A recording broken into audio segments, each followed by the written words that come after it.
Здравейте, приятели! Днес сме се събрали с Георги, който ще ни сподели малко повече за себе си и какво предстои тази седмица. Е нещо много интересно, но малко повече от него ще разберем. Здравейте, аз съм Георги Георгиев, менеджер бизнес развитие в Web and Events. Ние сме фирма, която организира предимно бизнес събития в сферата на мениджмънта, маркетинга и управлението. Това звучи много интересно. Като казвам менеджер, какво според теб е да бъдеш добър менеджер? Какви са качествата, които трябва да притежава всеки един менеджер? Най-важното според мен за един менеджер е като управител да може да управлява първо себе си и времето си и на второ място да управлява хората, с които работи и да извлича най-доброто от тях по един или друг начин. Твоя екип сигурно е страшно готин. Ами да, екипа е страхотен, да не го хваля много, но съм много болен, ние си и фенове, така че много щастлив да съм част от екипа. Феновете са много важно нещо.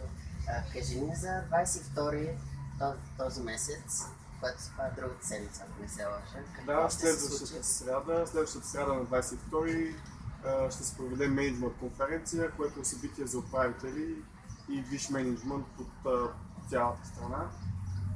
В Интерекспо център ще се проведе и ще е полудневно, нещо, което досега не сме правили, но и на хората с малко време е трудно да им се отнеме.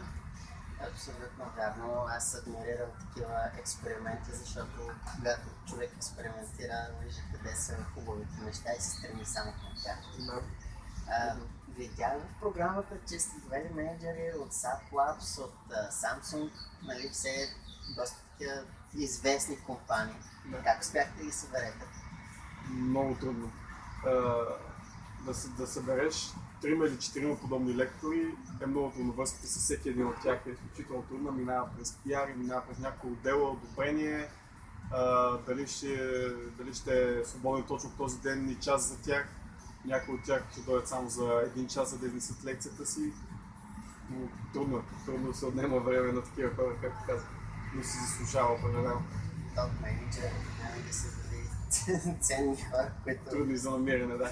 Да, те дори нямат и работно време, за тях 24 часа в деня е работно време. Дай да откраднеш вниманието на един такъв човек за 5 минути е много важно, а какво става за час и половина. Значи, носете си визитките и бъдете настоятелни. Задължително. Определено. Благодаря ти много за това интервю. Какво ще кажеш на нашите зрители за финал? За финал мога само да загадна, че една от лекциите на събитието ще е меко казано уникална и не сме правили нищо подобно на събития. Очаквам с нетърпение да я видя и съм сигурен, че ще остана доволни хора. Аз чух така зад колесно малко, че интерактивно ще има много някакви нови джаджи. Ще има неща, които дори аз не мога да си представя, не знам точно как се случат, но се доверявам на лекторите. Явно знаят какво правят.